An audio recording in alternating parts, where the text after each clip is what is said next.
আঁচনিবিলাক আপোনালোকৰ কাৰণে কৰিছোঁ।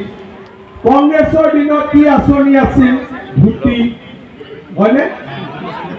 লুঙি, আঁঠুৱা, কম্বল আৰু সূতা।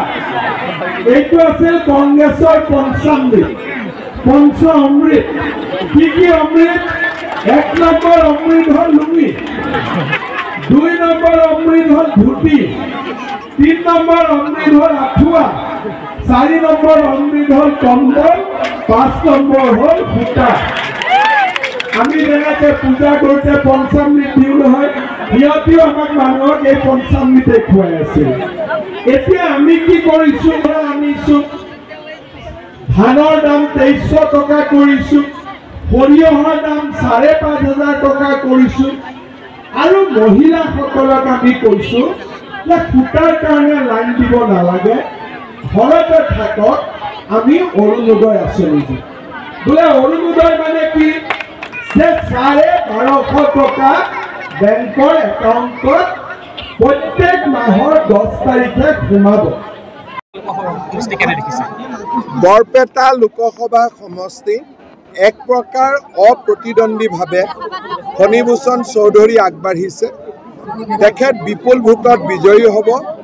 আৰু আজি ৰাতিপুৱাৰ পৰা মই 3খন বৰপেটাত মিটিং কৰিলোঁ, সৰুপেটা, বৰক্ষেত্ৰী, হাজো। ৰাইজৰ বহুত উৎসাহ, আৰু ইমান উৎসাহ আগৰ ইলেকশ্যনবিলাকত দেখাই নগৈছিল। সেইকাৰণে মই আশা কৰোঁ যে কেইবা লাখ ভোটত ফণীভূষণ চৌধুৰী বিজয়ী হ'ব। ভোটটো দিলেহে অনুভৱটো গম পাম। 85তে হাতীক ভোট দিছিলোঁ, তাকো তেতিয়া লিগেল আছিল ইলিগেল আছিল নাজানোৱে, গতিকে তাৰ পিছত হাতীক ভোট দিয়া নাই। এইবাৰ আকৌ হাতীক ভোট দিম। কেনেকুৱা অনুভৱ হয় ভোট দিয়াৰ পিছত আপোনালোকক ক'ম। এনেই জনগাঁথনিৰ ফালৰ পৰা মই 3 লাখ আশা কৰিছোঁ। আজি অমিত শ্বাহ ডাঙৰীয়া গুৱাহাটীত ৰোড শ্ব' আছে। মই গুৱাহাটীবাসী ৰাইজক অনুৰোধ কৰিম যে সকলো অমিত শ্বাহ ডাঙৰীয়াৰ ৰোড শ্ব'ত আহক, খালি কোলাত কেঁচুৱালৈ যাতে কোনো নাহে। মই আশা কৰোঁ 5,000 আহে 10,000। সেইকাৰণে আজিতো লাখৰ ওপৰত মানুহ থাকিব, কিন্তু ৰাইজক মই এটা অনুৰোধ কৰিম যাতে কোলাত কেঁচুৱাক লৈ নাহে। আজি এইবিলাক অদ্ভুত ধৰণৰ মানুহ, তেওঁলোক চন্দ্ৰতে আছে নে সূৰ্যত আছে তেওঁলোকে গম নাপায়। আমি ধৰা তলত আছোঁ, আমাক ইলেকশ্যনৰ কাম কৰিব দিয়ক। মই নাজানো, ধুবুৰী খবৰ লোৱা নাই। মই পৰহি দিনাখন ধুবুৰীত যাম।